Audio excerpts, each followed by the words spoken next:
The afternoon sun pressed down on Telluride like a furnace with the door left open. Heat shimmered off the cracked pavement of Mountain View apartments, turning the air thick and hard to breathe. The kind of heat that made dogs pant in the shade and made men wonder why they'd chosen to live in a place that felt like the surface of another planet 3 months out of the year. Garrett Brennan wiped sweat from his forehead with the back of his forearm and squinted at the sagging fence he'd been hired to repair. $38 for 4 hours of work. 40 if he finished before 5. He'd take the 40.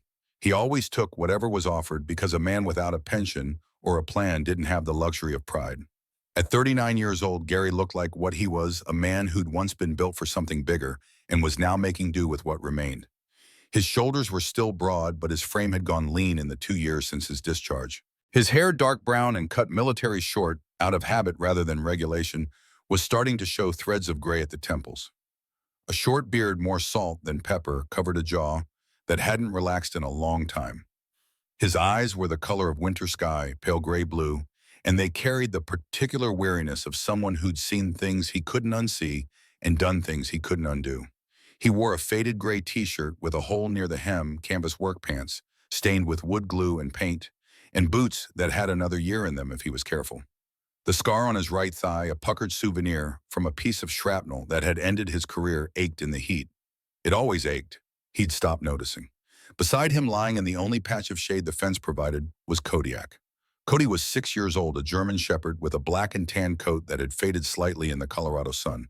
His eyes were amber sharp and watchful even in rest. A 3-inch scar ran along his right side, a twin to Gary's own wound. They'd earned them together. 3 tours in the Middle East. Cody had been a Navy K-9 trained to detect explosives, trained to fight, trained to save lives. When Gary's career ended, Cody's had ended too. The Navy had let them retire together. It was the only mercy either of them had received. Cody didn't bark at strangers, didn't chase squirrels, didn't do much of anything except stay close to Gary and watch. Always watching. Some dogs forgot their training when they left the service. Cody hadn't. He couldn't. Gary hammered the last nail into the fence post and stepped back, testing the board with his hand. Solid. Good enough. He wiped his palms on his pants and glanced at his watch. 4:37. He'd make the $40. He was reaching for his toolbox when Cody stood. Not the slow stretching rise of a dog getting up from a nap. This was instant. Alert. Ears forward, body tense, eyes locked on something Gary couldn't see. A low growl rumbled in the shepherd's chest, barely audible but unmistakable. Gary froze. Cody didn't growl at nothing. In 6 years, through combat zones and bad neighborhoods and late-night walks through sketchy parks, Cody had never once reacted to something that wasn't real. If Cody was growling, something was wrong. Gary's hand moved instinctively toward his hip, toward the sidearm that wasn't there anymore. Hadn't been there for 2 years. Muscle memory was a bastard. "What is it, boy?" he said quietly. Cody's ears swiveled toward the back of the apartment complex, toward a cluster of storage units and dumpsters half hidden behind a warped wooden fence.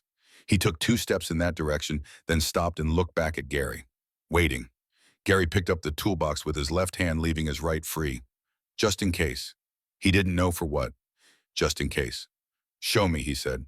Cody moved immediately, not running but walking with purpose, shoulders low, head slightly down, the posture of a dog on a mission. Gary followed, boots crunching on gravel, the heat pressing against his back like a hand. They rounded the corner of the building. The smell hit him first. Urine, feces, rot. The kind of smell that came from neglect so complete it had become cruelty. And then he heard it.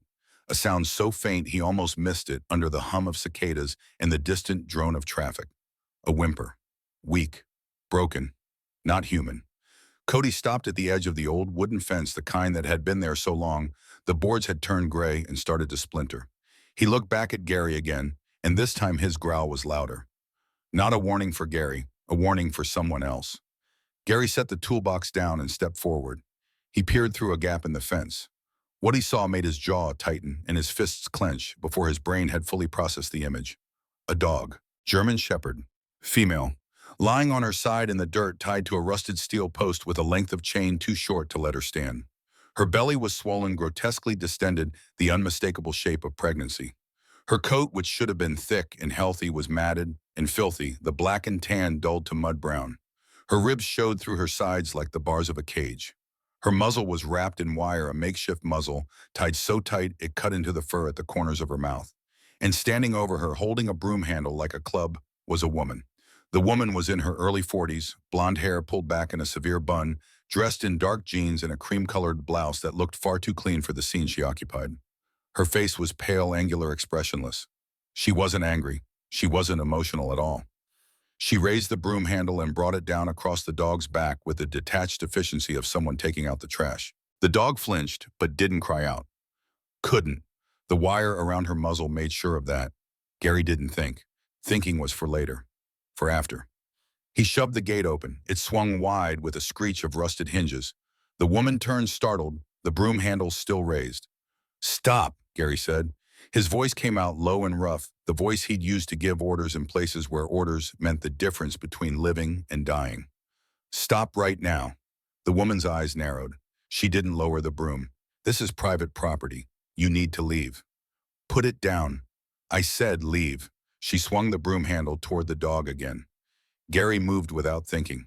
3 strides and he was there, his hand closing around the handle mid-swing, yanking it out of her grip so hard she stumbled backward. "Touch her again, and we're going to have a problem," Gary said.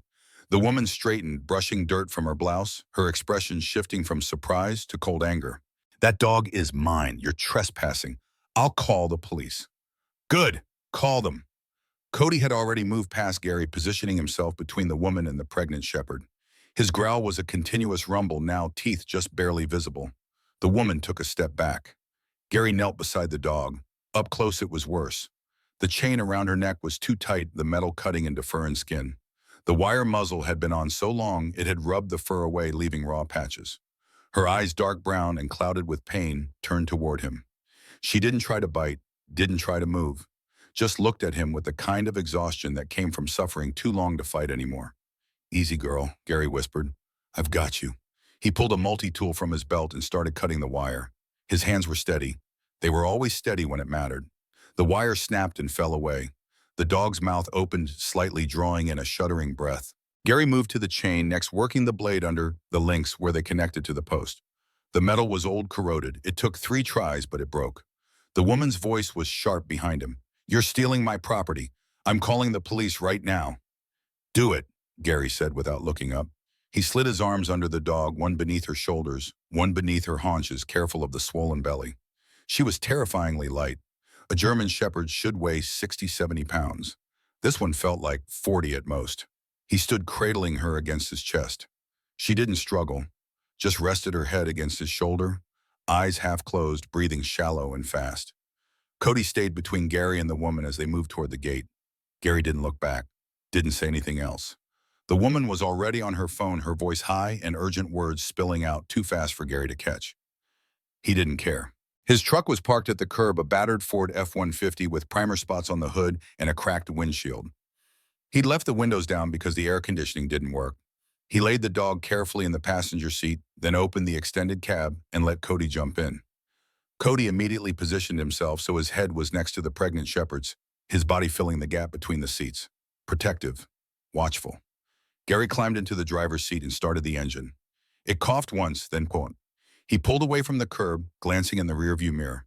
The woman was standing at the gate, phone pressed to her ear, staring after him, writing down his license plate number probably. Let her.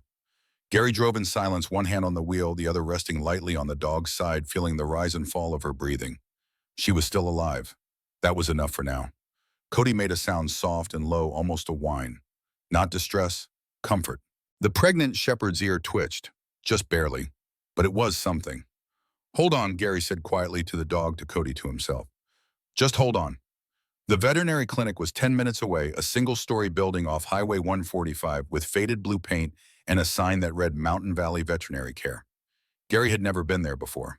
He'd looked it up online once months ago when Cody had a limp that turned out to be nothing. He'd never called, couldn't afford to. He could afford this even less. But that wasn't the point anymore. He parked in the shade of a cottonwood tree and carefully lifted the dog from the truck. Cody jumped down and walked beside him to the entrance. The glass door was propped open, and the interior was mercifully cool, smelling of antiseptic and old carpet. A woman in her early 50s looked up from the front desk. She had brown-gray hair pulled back in a loose bun, Kind eyes behind wire-rimmed glasses and the weathered face of someone who'd spent a lot of years in the sun. Her name tag read Dr. Rebecca Walsh. She took one look at Gary at the dog in his arms and stood immediately. "Exam room 2, she said, already moving. No questions, no hesitation. Gary followed her down a narrow hallway into a small room with a metal exam table and a single window that looked out onto the parking lot. He laid the dog on the table as gently as he could. Dr. Walsh was already washing her hands, pulling on gloves, her movements quick and efficient. "What happened?" she asked, her voice calm but firm. "Found her tied up behind an apartment complex," Gary said. "Woman was beating her with a broom handle." Dr. Walsh's jaw tightened, but her hands stayed steady as she began examining the dog. She ran her fingers along the ribs, checked the gums, lifted the eyelids. "She's severely dehydrated, malnourished. This pregnancy is late term, maybe 38 days. She paused, frowning. "German Shepherds carry for 58 to 63 days. She's early, but not by much." She shaved a small patch of fur from the dog's neck and ran a handheld scanner over it. A faint beep, then nothing. Dr. Walsh frowned deeper. "Microchip's been damaged, scratched almost clean. I can only read the last 3 digits. 247. Gary's fists clenched. "Someone did that on purpose." "Yes." Dr. Walsh moved her hands over the dog's body, pausing at several spots along the neck and shoulders. "Injection sites, multiple, fresh and old." She looked up at Gary, her expression grim.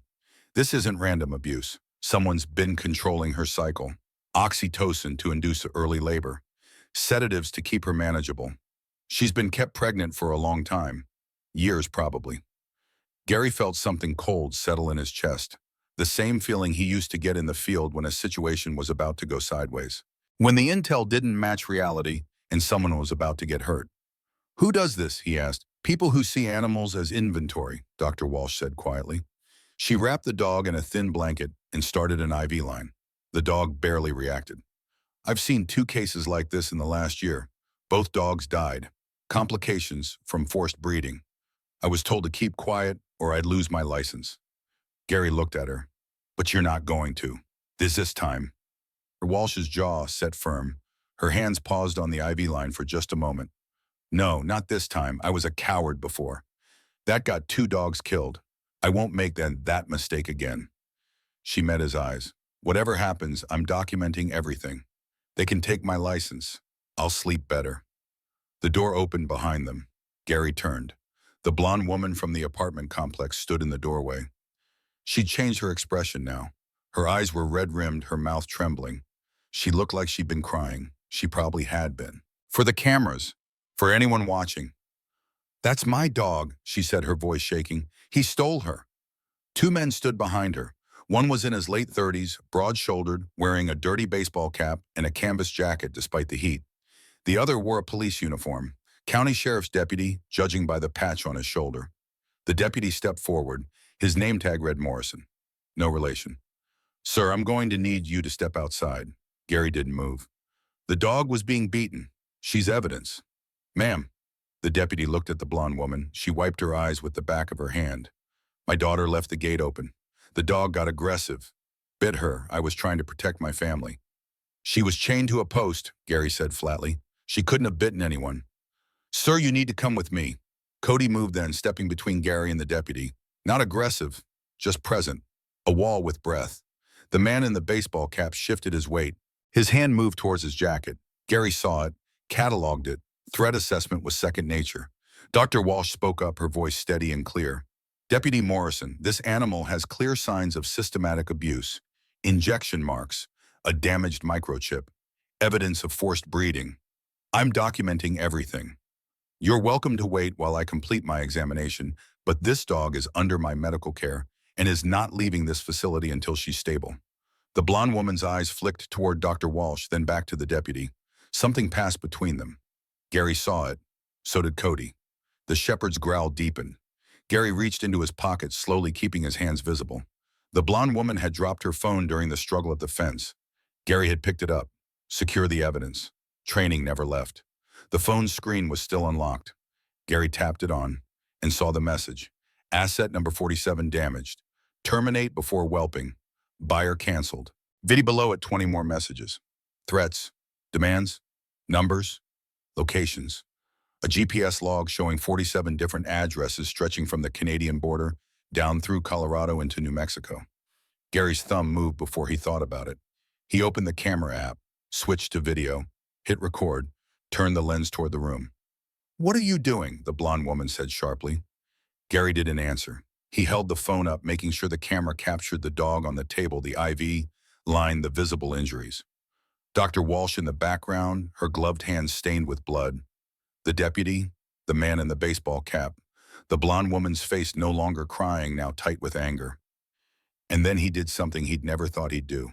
He tapped the Facebook icon, found the live button, pressed it. The stream started. 3 viewers, then 7, then 20. "My name is Garrett Brennan," Gary said, his voice steady and clear. "I'm a former Navy SEAL. The woman in this video beat this pregnant dog with a broom handle. The dog was chained, starving. Someone has been forcing her to breed. If something happens to me tonight, you'll know who did it." He turned the camera toward the blonde woman. Her face went white. "Turn that off," she hissed. 40 viewers, 70, 100. The deputy's radio crackled.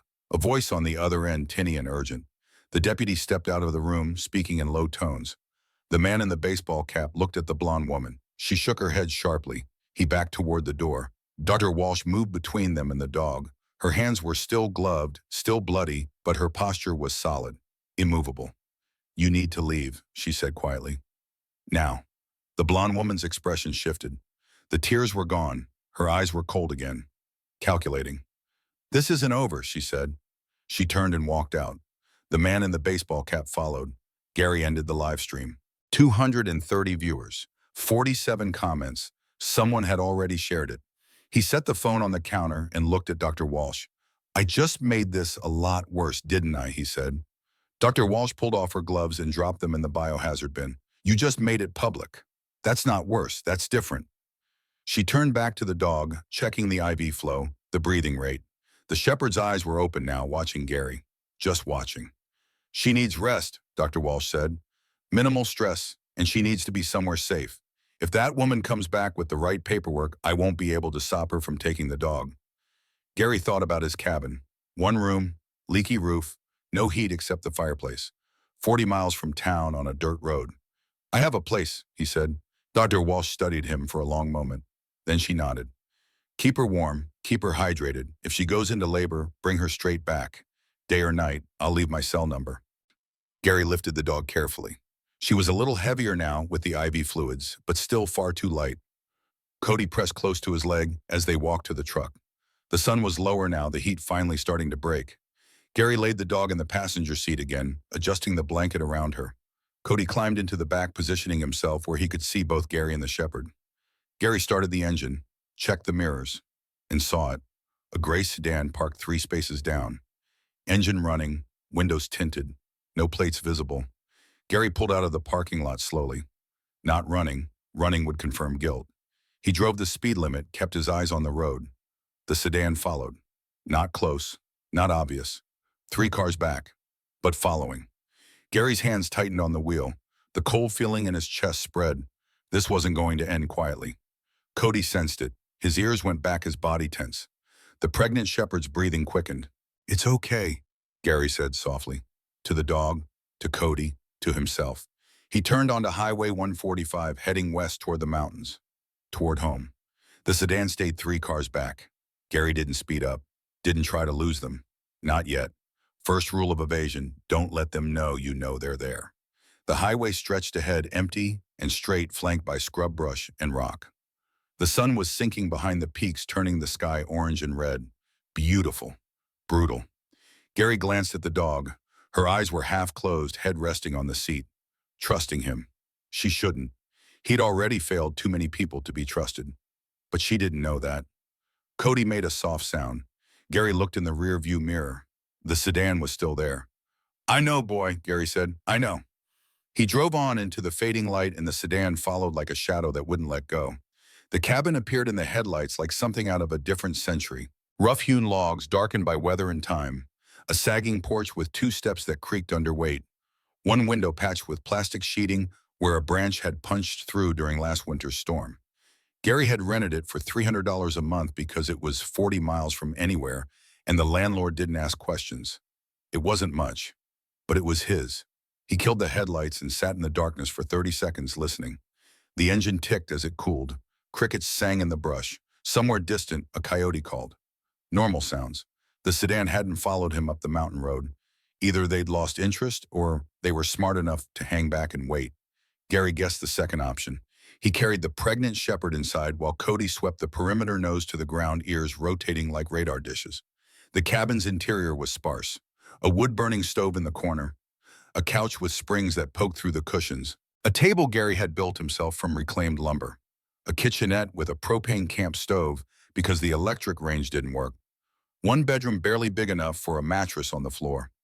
Gary laid the dog on a folded blanket near the stove. The night would get cold. It always did in the mountains, even in summer. He lit kindling in the stove, coaxing a small fire to life. The orange glow pushed back the shadows. Cody came in through the door Gary had left open, did one more circuit of the room, then lay down beside the pregnant shepherd. Not touching, just close. His chin rested on his paws, but his eyes stayed open. On guard. Gary filled a bowl with water and set it within reach. The shepherd lifted her head slightly, sniffed but didn't drink. Too exhausted. Or too traumatized. Sometimes they were the same thing. He sat on the floor with his back against the couch and watched the two dogs. The fire crackled. The cabin creaked in the wind. For a moment, it almost felt peaceful. Then headlights swept across the window. Gary was on his feet instantly, hand moving toward his hip, toward the weapon that still wasn't there. Training overrode instinct, but instinct died hard. Cody rose silent, positioning himself between the door and the shepherd.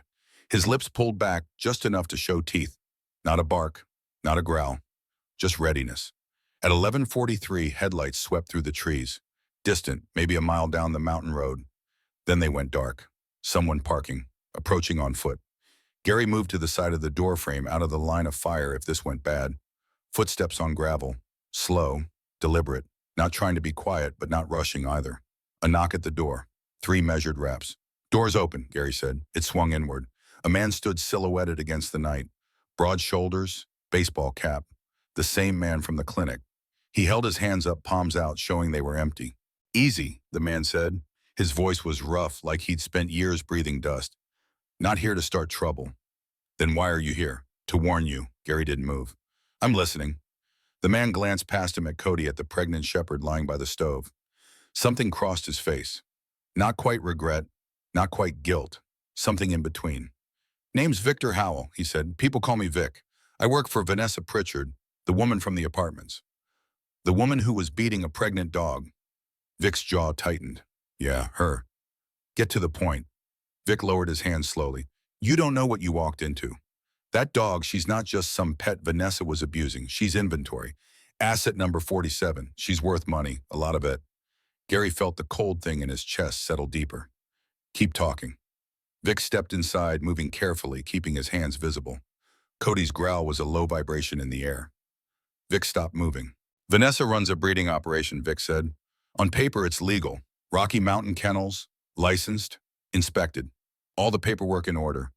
But the real business that happens off the books, she brings dogs in from Canada, stolen, strays, doesn't matter. Pure breeds, German shepherds mostly, high demand. And then what? Then she breeds them, over and over, keeps them pregnant as much as possible, hormones to control the cycles, sedatives to keep them manageable. When the puppies are born, they go to buyers. Black market. $18,000 per pup if the bloodline's right. Gary looked at the shepherd by the stove. 9 puppies. That was what Dr. Walsh had estimated. 9 puppies at $18,000 each. $162,000, Gary said flatly. Give or take. Vic shifted his weight. That dog was supposed to deliver next week. Buyer lined up. Everything arranged. Then, something went wrong. Dog got aggressive. Bit Vanessa. Vanessa freaked out and started hitting her. Buyer saw the damage on a video call and canceled. Now Vanessa's out the money and the dog's a liability. So she was going to kill her. Yeah, Vic looked down at his boots. Yeah, she was. And you're okay with that? Vic's head snapped up. I'm not okay with any of this, but I don't have a choice. Everyone has a choice. Not when they're holding your sister hostage. The words hung in the air. Gary studied Vic's face in the firelight, saw the exhaustion there, the fear poorly hidden behind anger. Explain, Gary said. Vic sat down heavily on the porch step just inside the doorway. He pulled off his cap and ran a hand through thinning brown hair. Vanessa doesn't run this operation alone. She can't. She owes money to a man named Vincent Dalton. $320,000. Dalton's the real power. He's got connections. Cops, judges. He moves dogs across state lines. Canada to Colorado to Mexico. 47 dogs in the last 3 years through Vanessa's place alone. 31 of them died. Complications. Infections. Vanessa just buried them out back and kept going. Gary's fists clenched. Cody sensed it and moved closer to his leg.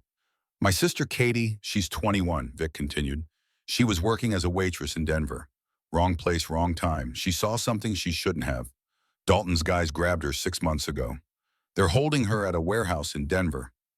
They told me if I don't do what Vanessa says, if I don't help keep this operation running, they'll kill Katie, or worse, sell her, same as they do with the tongues. He looked up at Gary. His eyes were bloodshot, haunted. So yeah, I helped Vanessa. I helped transport dogs. I helped clean up the messes. Because the alternative is my baby sister gets hurt. You want to judge me for that, go ahead. I'm already judging myself. Gary was quiet for a long moment. He'd seen this before. In other places, other wars. People trapped between bad choices and worse ones, making decisions that kept them awake at night and walking during the day. Why are you telling me this? Gary asked. Because Dalton knows about you now. Vanessa called him right after you left the clinic. That live stream you did that went viral, 2,000 people watched it, shared it. Dalton can't have that kind of attention. He's going to come for you, for the dean. And he's not going to ask nicely. Let him come, Vic shook his head. You don't understand. Dalton has 14 cops on his payroll, county sheriffs, state police. When he comes, it won't be thugs in masks. It'll be badges and warrants. Legal, clean, and you'll have no way to prove otherwise. The live stream is proof. The live stream is your word against a licensed breeder with a clean record. Dalton's lawyers will bury you. They've done it before. Gary looked at the shepherd again. She'd fallen asleep, her breathing slow and steady. In the firelight, she looked almost peaceful. Almost. What do you want me to do? Gary asked. Give the dog back. Walk away. Forget you saw anything. If you do that, Dalton will let it go. You're nobody to him. Just some guy who interfered. He'll write it off. And the dog, Vic didn't answer. Didn't need to. Gary shook his head. No. Then you're going to die, and so is everyone in this cabin. I've been ready to die for a long time, Gary said quietly. Turns out it's harder than it looks. Vic stared at him. Then he stood putting his cap back on. I tried. Can't say I didn't try. He reached into his jacket pocket. Cody tensed, but what Vic pulled out was a slip of paper. He set it on the table. That's my number. When you change your mind, when you realize you can't win this, call me. I'll try to help you get out, for what it's worth. He walked to the door, paused, looked back. That dog in there, the pregnant one, she's got a name. Vanessa called her Willow. I don't know why, but she used to be different before all this. She used to trust people. Vic stepped out into the darkness. His footsteps receded. An engine started. Headlights swept across the trees and disappeared down the mountain road. Gary locked the door. Not that it would stop anyone determined, but it was something. He sat back down on the floor. Cody lay beside him, close enough that Gary could feel the dog's warmth. Willow, the pregnant shepherd, slept on. Unaware or uncaring that her fate was being decided by men who saw her as a problem to solve. Gary closed his eyes, tried to quiet his mind, but the memories came anyway. They always did. Kandahar province. 4 years ago, a village outside the green zone. Gary's team had been tasked with extracting a local informant and his family. Man, wife, 3 kids. Simple op. In and out, except the Taliban had gotten there first. The informant was already dead when they arrived. The family was still alive. Barely. The wife was begging in Pashto. Gary didn't speak the language, but he understood. Please help us. Don't leave us. Command had radioed in. Situation compromised. Enemy inbound. Extract immediately. No civilians, Gary had argued. There were 5 of them. They could carry the kids. The wife could run. Negative. Orders are orders. Move out. They'd left. Gary and his team left that family in a compound with Taliban fighters 20 minutes out. The woman's face, the children crying. The youngest couldn't have been more than 4. 3 days later, they'd gotten the intel report. Family executed. Burned. Message to anyone else who thought about cooperating with Americans. Gary had put in for discharge 2 months later. Medical reasons. The shrapnel in his leg was real enough. But that wasn't why he left. He opened his eyes, looked at Willow. "Not this time," he said quietly. "Not this time." Cody's ear twitched. The shepherd understood tone, if not words. Gary stood and checked the windows, checked the back door. The fire was burning low. He added another log. Then he pulled a worn green duffel bag from the closet in the bedroom. He hadn't opened it in 2 years. Hadn't wanted to. Inside was his old gear, not the uniform. He'd left that with the Navy, but the things a man kept when he couldn't quite let go. A tactical flashlight, a fixed blade knife, paracord, a first aid kit that had seen better days. And at the bottom, wrapped in an oiled cloth, something he'd told himself he'd never touch again. A Sig Sauer PT 9mm, 15-round magazine. The sidearm he'd carried for 6 years. He'd kept it when he mustered out. Legal, registered, locked away. He checked the chamber. Empty. The magazine was in a separate pouch. Also empty. He'd kept the ammunition in a different bag. Safer that way. Less temptation. He loaded the magazine slowly. 15 rounds, slid it into the grip, racked the slide, checked the safety. Training never left. His hands knew what to do even when his mind didn't want them to. He set the pistol on the table, looked at it, a tool. Just a tool.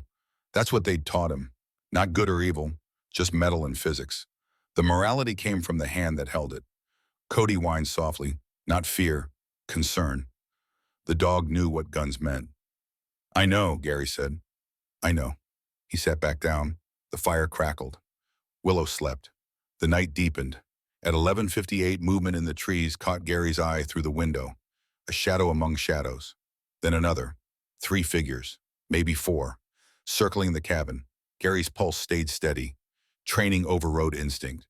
You could learn to manage fear. You could use it, turn it into focus. He moved to the back door, listened, heard the scrape of metal on metal. Someone was working the lock. Not picking it, forcing it. The door gave with a muted crack. Gary stepped back, pistol raised, finger alongside the trigger guard. Not on the trigger. Not yet. The door swung open. A man stepped through, silhouette only, flashlight in one hand, something else in the other. Gary couldn't tell what. "Stop right there," Gary said. His voice was calm, flat, the voice that came from a place beyond fear. The man froze. The flashlight beam swung toward Gary's face. Gary didn't flinch, didn't look away. You never looked away from the light. You looked through it, found the source. "Easy," the man said. It was Vic, voice strained, hands shaking. "Easy, man, it's me." "I know who it is. Why are you in my house?" Vic lowered the flashlight. "They're coming, right now. I tried to buy you time, but Dalton sent a crew. They'll be here in 5 minutes, maybe less." "So you broke in to tell me that?" "I broke in because the front was being watched. I didn't want them to see me." Vic's breathing was heavy, panicked. "You need to run. Take the dog and run. I can show you a back way down the mountain." "They don't know about it." Gary lowered the pistol slightly. "Why are you helping me?" Vic laughed. It was a broken sound. "Because I'm tired. I'm tired of being part of this. I'm tired of watching dogs die. I'm tired of doing what Dalton says because I'm too scared to do what's right. Maybe this is me trying to fix one thing. Just one thing before it all falls apart." Gary studied him, looked for the lie, couldn't find it. "Your sister," Gary said. "Katie, where's she being held?" "Warehouse on Blake Street in Denver, 1547. Dalton keeps merchandise there before it goes south." "Merchandise?" "Dogs, women, whatever he's moving that week." Gary felt something snap inside him. Not anger. Anger was hot and stupid. This was cold, purposeful.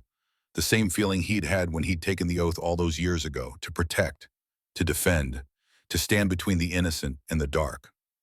"You're going to help me," Gary said. Vic blinked. "What?" "You're going to help me get Katie out, and we're going to stop Dalton. You're insane. You're one guy with a bum and a pregnant shepherd. Dalton has an army.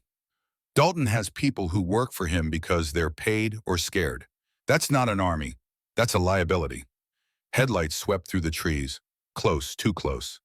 Vic's face went white. "They're here." Gary grabbed Willow's blanket, wrapping it around her. The shepherd woke, confused, frightened. He lifted her carefully. She was heavier than before. The IV fluids. The rest. Small improvements. Cody, Gary said, with me. The shepherd moved immediately to Gary's side. Vic was bucking toward the door. There's a trail, north side. Follow it down half a mile. Leads to a service road. My truck's there, keys under the mat. You're coming with us. I can't. They'll know. They'll kill Katie.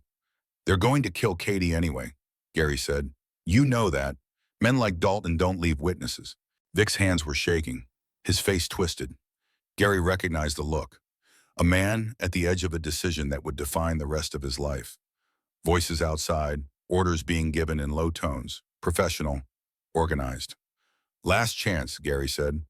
Vic took a breath, nodded once. Okay, okay. They went out the back door into the darkness. Cody led the way, nose down, tracking the trail Gary couldn't see. Gary followed, carrying Willow, the pistol in his waistband. Vic brought up the rear.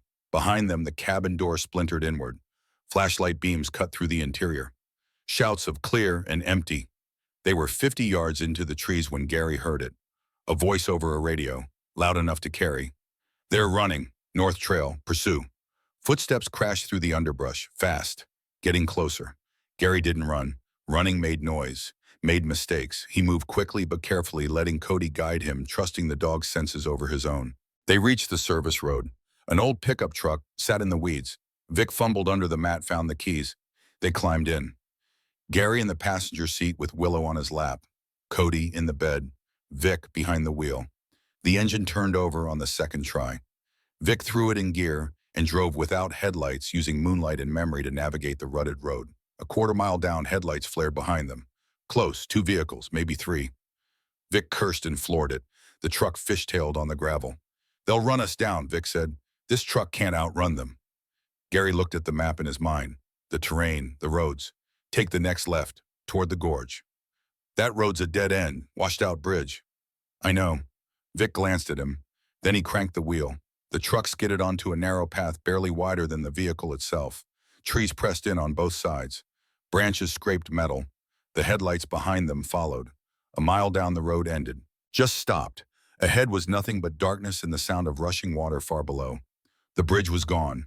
Washed out 10 years ago and never rebuilt. Vic slammed the brakes. Now what? Gary opened the door. We push it over. Vic stared. What? The truck, over the edge. Make them think we went with it. They worked fast. Gary set Willow gently on the ground, wrapped in her blanket. Cody stood guard over her. Gary jumped into the driver's seat, steering. Vic pushed from behind, grunting with effort. The truck rolled toward the precipice. 10 feet. 5. Gary's boots scraped gravel as he pushed harder. The front wheels went over. The truck teetered, suspended for one impossible moment. Then it dropped. The crash echoed up from below, metal screaming against rock. The sound of destruction was final. Complete. Now we walk, Gary said. Vic stood frozen, staring down into the darkness. They'll think. That's the idea. The pursuing headlights appeared behind them. Engines roared. Brakes squealed. Doors slammed. But Gary and his group were already gone. Into the trees. Into the darkness. Cody leading with his nose. Gary carrying Willow. Vic stumbling behind, still processing what they'd done. They walked for 2 hours. No trail. Just instinct and Cody's nose. Willow grew heavier with every step, but Gary didn't stop. Couldn't. Stopping meant thinking. Thinking meant doubt. Finally, they reached pavement, a highway, empty at 3 in the morning. Gary set Willow down gently. She looked up at him with those dark eyes. Trusting. Still trusting despite everything. Vic collapsed against a mile marker. What now? Gary pulled out the phone. Vanessa's phone. The one he'd kept. He scrolled through the messages again. The GPS logs. The addresses. Now, Gary said, we take the fight to them. Vic stared at him. You really are insane. Probably, Gary said, but I'm not wrong. He looked down at Willow, at Cody standing guard beside her. At Vic, exhausted and terrified, but still here. We're going to need help, Gary said. Real help. He opened the contacts, scrolled to the most recent call, a number with a Denver area code. He dialed. It rang 4 times. Then a woman's voice alert despite the hour. Professional. This is Agent Fletcher. Gary took a breath. My name is Garrett Brennan. I'm a former Navy SEAL. I have evidence of an animal trafficking operation involving police corruption, and I need the FBI right now. There was a pause, then, stay on the line. Tell me everything. And Gary did. Across town in a different house with better locks and cleaner walls, Vanessa Pritchard sat in her kitchen, her hands wrapped around a mug of coffee gone cold hours ago. Her phone buzzed. Dalton. She didn't answer. It buzzed again. She picked up. Your incompetence is costing me. Dalton's voice was ice. The seal escaped. The dog's gone. The FBI is asking questions. I did what you said. It's not my fault. I don't care about fault. I care about solutions. The debt is now 400,000. You have 72 hours. I don't have that kind of money. You know I don't. Then I suggest you find it, or I'll recoup my losses another way. Vanessa's throat tightened. You promised. You said if I cooperated, you'd let Emma go. Emma is comfortable, for now. Whether she stays that way depends on you. The line went dead. Vanessa looked at the photo on her refrigerator. Her daughter, 19 years old, blonde like her mother, studying nursing at Denver Community College. Or she had been, before Dalton's men picked her up 3 weeks ago. Insurance, he'd called it. Vanessa had tried to get out, tried to walk away from the breeding operation. That's when Dalton showed her the video.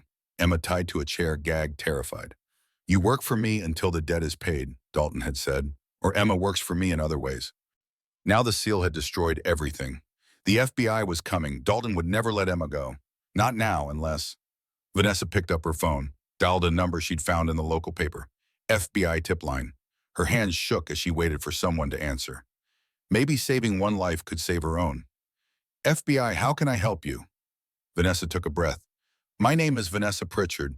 I have information about Vincent Dalton, and I need witness protection. For me and my daughter. The sun rose over Denver like a copper coin dropped in dirty water. Orange light spilled across the warehouse district, catching on broken windows and rust-stained metal siding. This was the part of the city tourists didn't see, where legitimate businesses ended and the gray market began, where a man could rent a building for cash and nobody asked what went inside. Gary stood in the parking lot of a 24-hour diner called The Griddle, watching the morning traffic build on Interstate 25. Behind him through the smudged windows, Vic sat in a booth nursing his third cup of coffee. Willow lay on a blanket in the back of a borrowed SUV, sleeping fitfully. Cody sat beside the vehicle, ears forward alert, despite being awake for 36 hours straight. FBI Special Agent Diane Fletcher arrived at 6:47 in an unmarked sedan. She was a woman in her late 40s with iron gray hair, pulled back in a tight bun, and the kind of face that had forgotten how to smile somewhere around her 10th year with the Bureau. She wore a dark pantsuit and practical shoes. No jewelry except a watch, no makeup. Everything about her said efficiency over appearance. She approached Gary directly, ignoring the diner, ignoring Vic in the window. Her gaze was sharp as surgical tools, missing nothing. Mr. Brennan, she said, no handshake, no pleasantries. You've caused quite a situation. Wasn't my intention, Gary said. Intentions rarely matter, results do. She glanced at the SUV at Willow, visible through the tinted glass. The dog. Alive, stable, pregnant. Dr. Walsh sent me the medical records. The injection sites, the damaged microchip, the evidence of forced breeding. Fletcher's expression didn't change, but something cold entered her voice. I've been working animal trafficking cases for 8 years. This is systematic, professional, which means it's not isolated. It's not.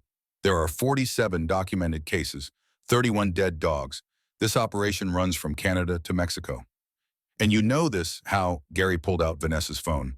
He'd kept it charged, kept it secure. The woman who was abusing the dog dropped this. I haven't tampered with it. GPS logs, messages, financial records, it's all there. Fletcher took the phone with gloved hands, slipping it into an evidence bag. This was obtained without a warrant. It was evidence at a crime scene. You're not law enforcement. I'm a citizen making a report. Fletcher's lips might have twitched. Might have been a smile. Hard to tell. You were a SEAL. DevGru. Regular teams. 3 tours. Explains the tactical thinking. She pocketed the evidence bag. The man in the diner, Victor Howell. What's his involvement? He works for Vanessa Pritchard, but his sister's being held hostage by Vincent Dalton. He's cooperating. Coercion as a defense, classic. Fletcher turned and walked toward the diner without invitation. Gary followed. Cody stayed with Willow. Inside, Fletcher slid into the booth across from Vic. Gary sat beside him. A waitress approached, but Fletcher waved her off with a gesture that could have stopped traffic. Mr. Howell, Fletcher said, I'm going to make this very simple. You have information I need. You're going to give it to me. In exchange, I'll consider your cooperation when charges are filed. and they will be filed. Vic's hands trembled around his coffee cup. My sister Katie, she's being held at 1547 Blake Street, Dalton's warehouse. She's been there 6 months. And you did nothing. He said he'd kill her. He's going to kill her anyway. Men like Dalton don't leave witnesses. Fletcher pulled out a small recording device and set it on the table. Tell me everything, names, dates, locations, how the operation works, who's involved, all of it. Vic talked for 40 minutes. His voice was flat, exhausted, the voice of a man who'd been carrying a weight too long and had finally set it down. He detailed the pipeline. Dogs stolen or purchased in Canada, transported across the border in legitimate pet transport vehicles with forged papers, brought to Vanessa's facility outside Telluride, bred repeatedly using hormone injections to control cycles. Puppies sold on the black market to buyers who didn't ask questions. 18,000 per pup. Pure breeds. Perfect bloodlines. When dogs became too damaged to breed, they were terminated. Buried on Vanessa's property, 47 dogs had passed through in 3 years. 31 were dead. 11 were still at the facility. 5 were unaccounted for. Dalton has 14 law enforcement officers on his payroll, Vic said. County sheriffs mostly. A few state troopers. They provide protection and interfere with investigations, make evidence disappear. He pays them $20,000 a year each. Cash. No records. Fletcher's expression remained neutral, but Gary saw her jaw tighten. Corruption was personal for cops like her. A betrayal of everything the badge meant. Names, Fletcher said. Vic rattled them off. Fletcher's recording device captured each one. When Vic finished, Fletcher turned the device off. Your sister.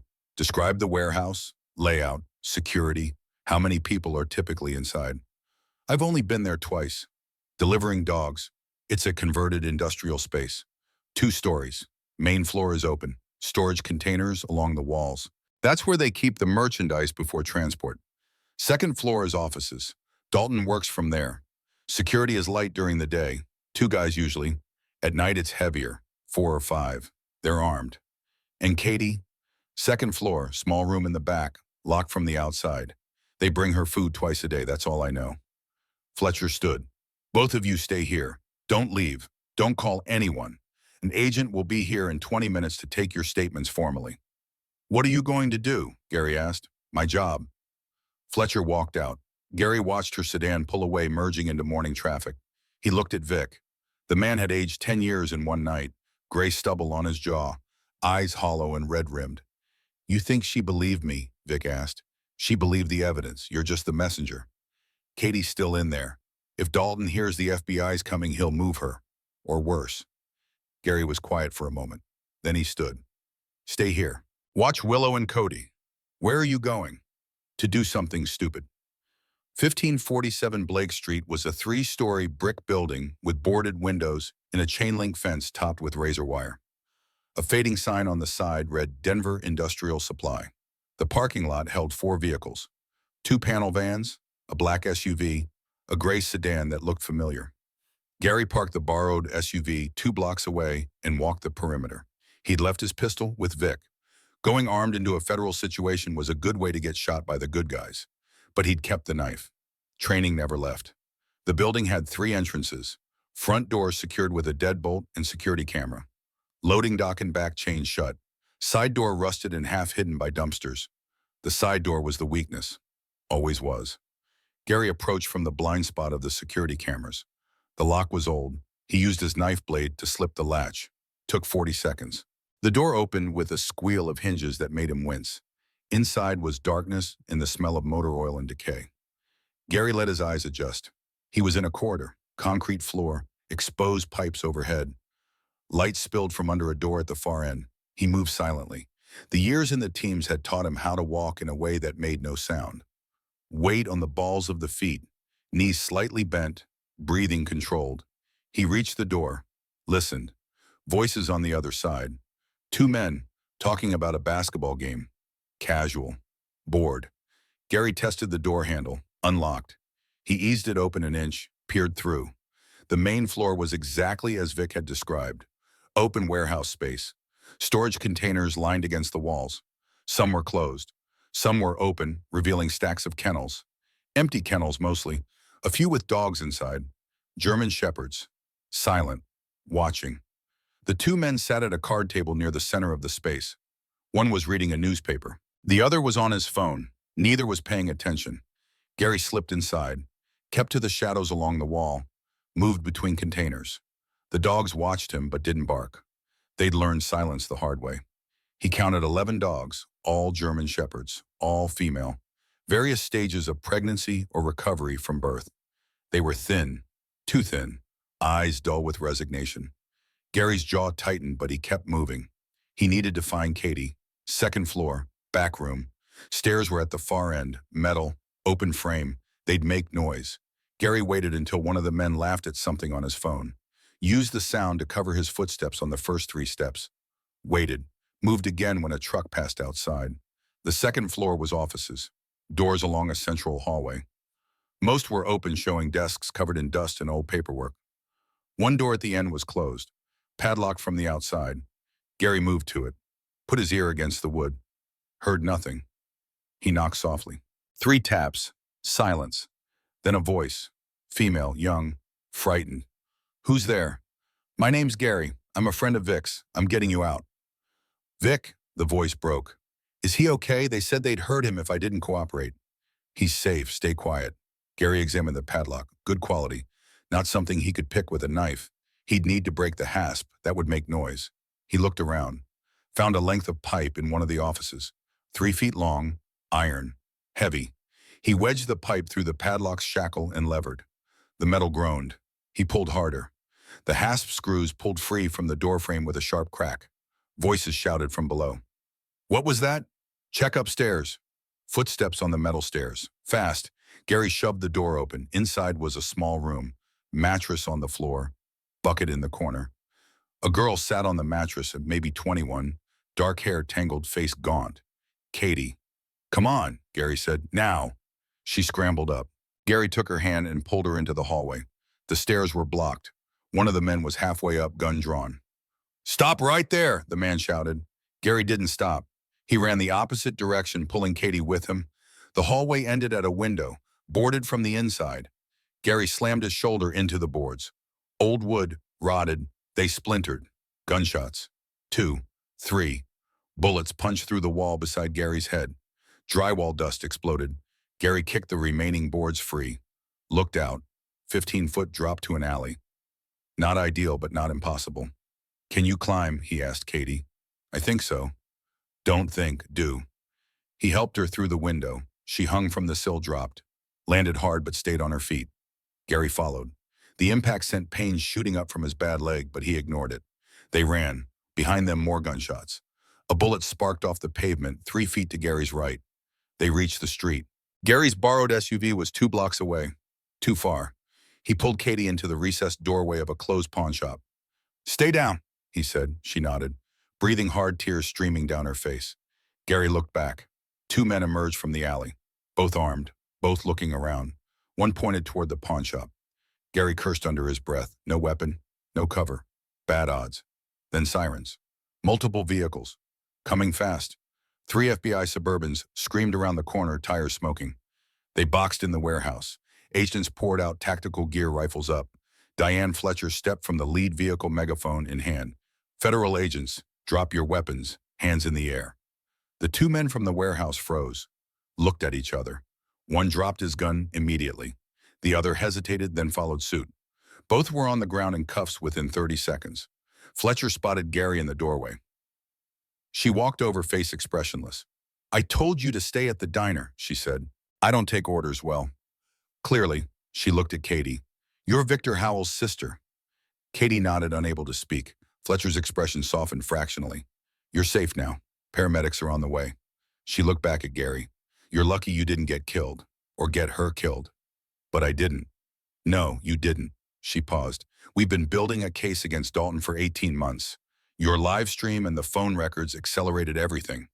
We were already moving when you called. The warehouse raid was happening today regardless. You just complicated it. Is Dalton inside?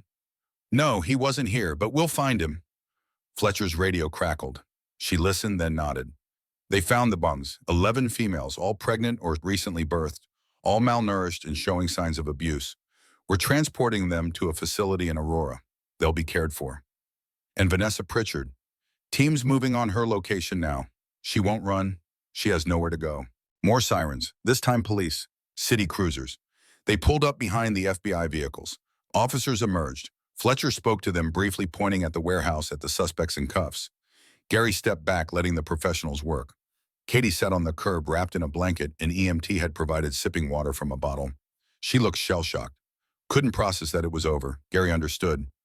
Sometimes the worst part wasn't the trauma. It was the moment after, when your mind tried to convince you it wasn't real, that you'd wake up and still be trapped. Fletcher returned. You need to come with me. Statement, debrief. Probably 6 hours of paperwork. Can it wait? I have a pregnant dog that needs attention. The dog that started all of this. Yeah, her. Fletcher considered. Where is she? The Griddle. Diner off I-25. I know it. I'll have an agent drive you. But Gary, she fixed him with that surgical stare. This isn't over. Dalton's still out there. And now he knows you're involved. He knows your face, your name. He'll come for you. Let him. That's not bravado talking, is it? No, ma'am, it's experience. Fletcher almost smiled. Almost. Be careful, Mr. Brennan. We need you alive to testify. An agent drove Gary back to the diner. Katie came along, refusing to be separated from the man who'd pulled her out of that room. They arrived just before noon. Vic was standing outside, pacing, smoking a cigarette with shaking hands. When he saw Katie get out of the FBI vehicle, the cigarette fell from his fingers. He ran to her. They collided in an embrace that looked like it might break bones. Both were crying. Gary looked away. Some moments were private. Cody trotted over, tail wagging slightly. The shepherd had been on high alert for 2 days straight. Even he needed a moment of relief. Gary scratched behind Cody's ears. Good boy, Gary said quietly. You did good. He checked on Willow. She was awake, looking more alert than before. Her eyes followed Gary as he approached. When he reached into the SUV, she didn't flinch, didn't pull away. Let him run his hand along her head. Almost over, Gary told her. Almost. His phone buzzed. Unknown number. He answered. Mr. Brennan. The voice was male, older, calm, too calm. My name is Vincent Dalton. I believe you have something that belongs to me. Gary's pulse stayed steady. Training overrode instinct. I don't have anything of yours. The dog, Asset 47, she's mine. I paid for her, invested considerable resources in her development. I'd like her returned. Not going to happen. I'm not asking, I'm informing you. You've caused significant disruption to my business. The FBI is currently raiding my properties, seizing my assets, arresting my associates. This is unacceptable. Good, Dalton chuckled. It was a sound like ice cracking. You misunderstand the situation. I've been doing this for 20 years. I have lawyers. I have judges. I have political connections you can't imagine. In 6 months, I'll be free. The charges will be reduced or dismissed. The evidence will be inadmissible. And when that happens, I'll remember you. I'll remember that dog. And I'll make sure you understand the consequences of interference.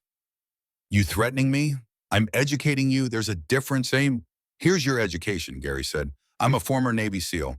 I've been shot at by people a lot scarier than you. I've watched friends die. I've killed men who needed killing. You think you're dangerous because you hurt animals and bribe cops? You're not dangerous. You're a coward who hides behind money and intimidation. And cowards always fall when someone pushes back. Silence on the line.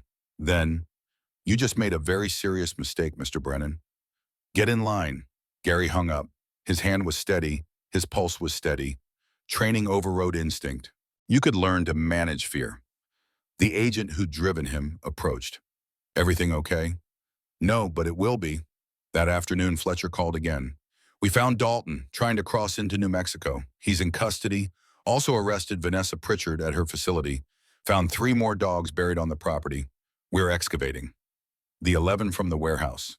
Being treated, veterinary team from Colorado State is handling it. They're in bad shape, but most will survive. And the charges. Federal, animal trafficking, racketeering, corruption, money laundering. We're looking at RICO statutes. This goes deep. 14 officers arrested so far.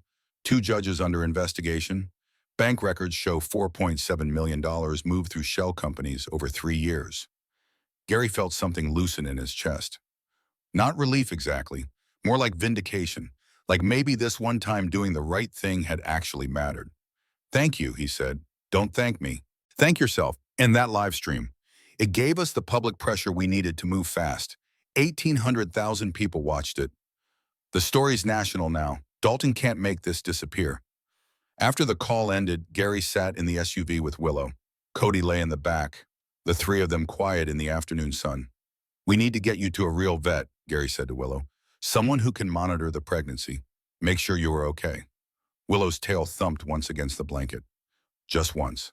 But it was the first time Gary had seen her respond to anything with something other than fear. Dr. Walsh's clinic was 2 hours away. Gary called ahead. Iguaman. She was waiting when they arrived. I saw the news, she said as she helped Gary carry Willow inside. You've been busy? Wasn't planned. The best things never are. She examined Willow thoroughly. Blood work, ultrasound, full physical. Gary sat in the corner of the exam room watching while Cody maintained his post by the door. After an hour, Dr. Walsh pulled off her gloves. She's stable. The puppies are healthy, 9 total. She'll likely go into labor within the week. Maybe sooner if she's stressed. But given everything she's been through, she's remarkably strong. Can she stay here? For a few days. After that, she'll need somewhere quiet, safe, low stress. Gary thought about his cabin, the burned-out shell of it. The fire department had called that morning. Accidental blaze, they'd said. Gary knew better. Dalton's people sending a message. I'll figure something out, Gary said. Walsh studied him. You can't keep running. I'm not running, I'm regrouping. What's the difference? Direction. That night, Gary slept in the cab of the borrowed SUV in the clinic's parking lot. Cody slept in the back. Every hour, Gary woke and checked the perimeter. Training never left. At 3 in the morning, his phone buzzed. Fletcher. Dalton's being transferred to federal detention in Denver. He'll be arraigned tomorrow. Press is going to be there. This is going to be big. I don't care about press. You should. Public attention keeps him from disappearing. Make sure this sticks. Gary was quiet for a moment. Then, the dogs, the 11 from the warehouse. What happens to them? They're evidence. They'll be held until trial. After that, if they're healthy enough, they'll be put up for adoption through legitimate rescues.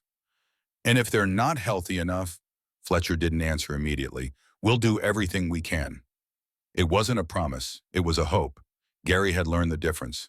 The week passed in a blur. Statements, depositions, media requests that Gary refused. The story grew. The live stream had been viewed 3.2 million times. News outlets picked it up. Animal rights groups mobilized.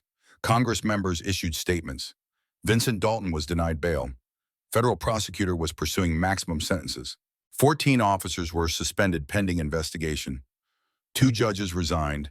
And through it all, Gary stayed with Willow. On the 7th day at 2 in the morning, she went into labor. Dr. Walsh called Gary immediately. He arrived within 20 minutes, Cody in tow.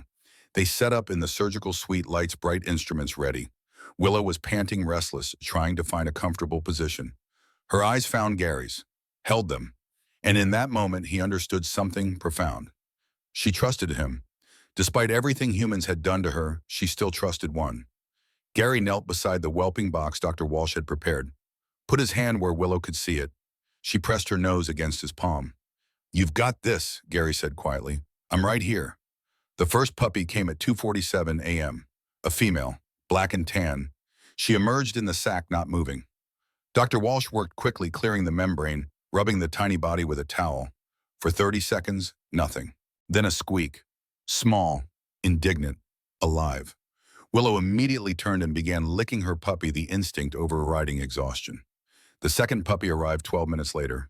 Male, stronger. He was crying before Dr. Walsh even finished clearing him.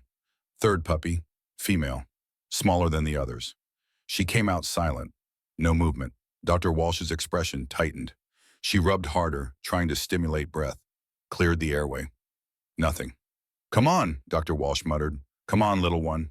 Still nothing. The puppy's body was limp, cooling. Gary moved without thinking. He took the tiny form from Dr. Walsh's hands, cupped it in his palms. It weighed maybe 6 ounces. He could feel the faint flutter of a heartbeat. Barely there. Fading. Cody moved closer, pressing his nose against Gary's hands. The big shepherd's warm breath washed over the puppy. And then something impossible happened. The puppy twitched, just slightly, drew in a tiny shuddering breath, and cried. The sound was barely audible, but it was there. Dr. Walsh's eyes widened. I'll be damned. Gary placed the puppy against Willow's belly. The mother immediately pulled it close, licking, warming, accepting. The remaining 6 puppies came over the next hour, all healthy, all strong. By 4:30 a.m., Willow lay exhausted in the whelping box, 9 puppies nursing at her belly. 8 were vigorous and active. One, the smallest, the one who'd almost died, was quieter, but alive. Dr. Walsh cleaned up, checking vitals one more time. Remarkable, she said. All 9 survived. That's rare even in ideal circumstances. Gary was sitting on the floor back against the wall watching. Cody lay beside him, head on Gary's lap. The shepherd was finally relaxing the tension of the past week, bleeding away. The little one, Gary said. The one that almost didn't make it. Does it have a chance? Hard to say. The first 48 hours are critical. But if it makes it through that, I'd say yes, a good chance. Gary looked at the tiny puppy, barely distinguishable from its siblings except for size, fighting to live against odds that should have killed it. Victor, Gary said. Its name is Victor. Dr. Walsh smiled. After Vic Howell, after the man who chose to do the right thing even when it cost him everything. The sun rose over the mountains, turning the clinic's windows gold. Gary finally allowed himself to close his eyes, just for a moment, just to rest. When he woke, it was afternoon. Someone had covered him with a blanket. Cody was still beside him. And in the whelping box, Willow slept peacefully, all 9 puppies nestled against her. Gary's phone showed 14 missed calls. He ignored them. Let the world wait. This moment mattered more. Dr. Walsh entered with coffee. You look like hell. Feel worse. There's someone here to see you. Gary stood, joints creaking, followed her to the lobby. Katie and Vic were waiting. Katie looked healthier, some color back in her face. Vic looked older, but lighter somehow, like a burden had been lifted. We saw the news, Katie said. About the puppies. Are they okay? All 9 survived. Vic exhaled slowly. That's good. That's really good. He paused. The FBI offered me a deal, immunity in exchange for testimony. I'm taking it. Smart. I wanted to thank you, for Katie, for giving me a chance to make things right. You made things right yourself. I just provided the opportunity. Katie stepped forward and hugged Gary. Unexpected. Tight. You saved my life. You saved your own life by surviving, Gary said. I just opened a door. They left after a few more words. Gary returned to the surgical suite. Willow was awake watching her puppies. When Gary entered, her tail wagged. Actually wagged. Hey girl, Gary said softly. You did it. You're a mom. He sat beside the box. Cody joined him. Together they watched the puppies squirm and nurse and sleep. Gary's phone rang. Fletcher. It's done, she said. Dalton's been charged under RICO. Federal prosecutor is confident. We seized enough evidence to put him away for 20 years minimum. The 14 officers are facing charges. The operation's dismantled. Completely. And the other dogs? 47 tracked in total, 31 confirmed dead, 11 rescued from the warehouse, 5 still unaccounted for, but we're working with Canadian authorities. We think they were sold before reaching Colorado. We're trying to track them. What happens now? Now we build the case. Trials will take months, years maybe, but we'll get convictions. I'm sure of it. She paused. There's something else. Vanessa Pritchard. She called our tip line, wants to cooperate, says Dalton was holding her daughter hostage, forcing her to run the operation. Gary thought about the woman with the broom handle, the cold eyes, the calculated cruelty. You believe her. The daughter's real. Emma Pritchard, 19. We found her in one of Dalton's properties. She'd been held 3 weeks. So yes, there's truth there. But Vanessa was complicit for years before that. She'll still face charges, but cooperation might reduce her sentence. What about Emma? She's safe, reunited with her mother under supervision. They're both in protective custody until trial. After she hung up, Gary looked at Willow, at the 9 lives she'd brought into the world despite everything designed to break her. You're not inventory, he said to her. You're not a number. You're Willow. And these are your puppies. No one's taking that away from you. Willow's eyes met his. Understanding or coincidence, Gary couldn't say, but he chose to believe understanding. That evening, as Gary sat watching the puppies, his phone rang again. Unknown number. He almost didn't answer, but something made him. Mr. Brennan, this is Assistant District Attorney Carver. I'm calling about the Dalton case. What about it? We have a problem. The phone you recovered, Vanessa Pritchard's phone, was obtained without a warrant. Defense is moving to suppress. If the judge agrees, we lose our primary evidence. Gary's jaw tightened. What about the live stream, the medical records? Circumstantial, not enough for RICO charges. Dalton walks. That's not acceptable. It's the law, Mr. Brennan, unless you have something else. Something that doesn't violate the Fourth Amendment. Gary thought about the 11 dogs at the warehouse, the GPS logs, Vic's testimony, Vanessa's cooperation. What if Vanessa Flips testifies against Dalton? She'd need a reason. Right now she's facing 20 years. No incentive to cooperate beyond what she's already offered. What if I talk to her? Officially, I can't authorize that. Unofficially, if a concerned citizen wanted to visit a witness in protective custody, I couldn't stop them. Carver gave him an address, a safe house in Aurora. Gary hung up and looked at Dr. Walsh. I need to go somewhere. Can Willow stay here tonight? Of course, but Gary, what are you planning? Closing a loophole. The safe house was a modest ranch in a quiet neighborhood. 2 FBI agents stood outside. Gary showed his ID, explained who he was. They made calls. After 10 minutes, they let him in. Vanessa Pritchard sat at a kitchen table, hands wrapped around a mug of tea. Her daughter Emma sat beside her, blonde and young and fragile. When Vanessa saw Gary, her face went pale. I'll keep this short, Gary said. The phone evidence might be thrown out. If it is Dalton Walks, you both know what that means. Vanessa's hands trembled. He'll kill us. Yes, unless you give them something else. Something ironclad, testimony, documents, bank records. Whatever you have, that ties Dalton directly to the operation. I gave them everything. Not everything. You held something back. Insurance, people like you always do. Vanessa was quiet for a long moment. Then she stood and walked to a bedroom, returned with a shoebox. Inside were ledgers, handwritten, dates, amounts, DUC registrations, buyer names. 20 years of records, Vanessa said. Dalton kept copies. I kept copies of his copies, in case he ever tried to eliminate me. Gary looked at the ledgers. They were damning, complete, undeniable. Give these to the FBI, Gary said. Testify, and maybe, just maybe, you and your daughter have a future. Vanessa nodded, tears streaming down her face. I'm sorry for all of it, for the ducks, for Willow. I was weak. Weak is one thing, Gary said. Evil is another. Don't confuse them. You have a chance to choose which one you were. He left without another word. 6 months later, Gary stood on the porch of a new cabin. Not rented. Owned. Small. Simple. But his. The insurance payout from the burned cabin had helped. Donations from people who'd watched the live stream had helped more. Strangers sending money to a veteran who'd saved a dog. The world could still surprise you. Willow lay in the yard, healthy now, coat shining. 8 puppies, now 6 months old, tumbled around her. They'd all found homes, every single one. Families who'd been vetted carefully. Veterans mostly, people who understood trauma, who knew that healing wasn't linear. Except Victor, the smallest puppy, the one who'd almost died.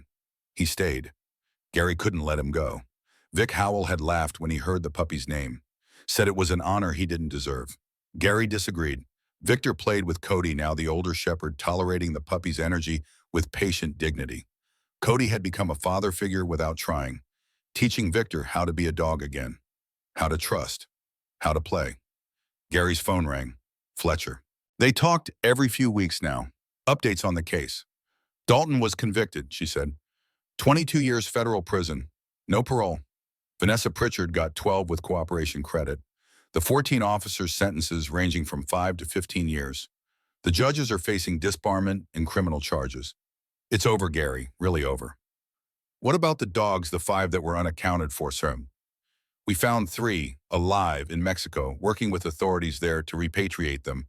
2 are still missing. We're not giving up. Good. There's something else. The case generated national attention. Congress is drafting new legislation, harsher penalties for animal trafficking, better enforcement mechanisms. They're calling it Willow's Law. Gary looked at the shepherd sleeping in the sun. She'd probably prefer a steak. Fletcher laughed. Actually laughed. Probably, but the law matters. This case proved these operations exist, proved they can be stopped. You did that. We did that. Fair enough. After she hung up, Gary sat on the porch steps. Cody came and sat beside him. Victor climbed into Gary's lap, tiny still, but growing. Willow watched from the yard, content. The mountains rose in the distance, purple and eternal. The sky was the kind of blue that hurt to look at. Clean, infinite.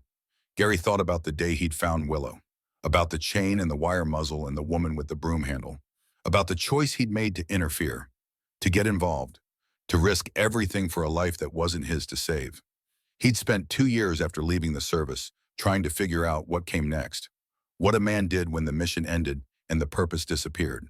He thought maybe there was no answer, that some people were built for war and broken by peace. But sitting here with 3 dogs and a second chance, he understood something he hadn't before. The mission never ended. It just changed shape, protecting the innocent, standing between the weak and the predators. That didn't require a uniform, didn't require orders from command. It just required the willingness to act when action was needed. Willow stood and walked over. She laid her head on Gary's knee. He scratched behind her ears. "We did good, didn't we, girl?" he said quietly. Her tail wagged. Once, twice. Agreement or coincidence? Gary chose agreement. The sun moved lower. The shadows grew long. And in a cabin in the Colorado mountains, a man who'd lost his way found something worth protecting, something worth fighting for. Not a country, not a cause, just life. Simple, stubborn, refusing to give up. And sometimes that was enough. Sometimes that was everything. The screen fades slowly to black. White text appears against the darkness.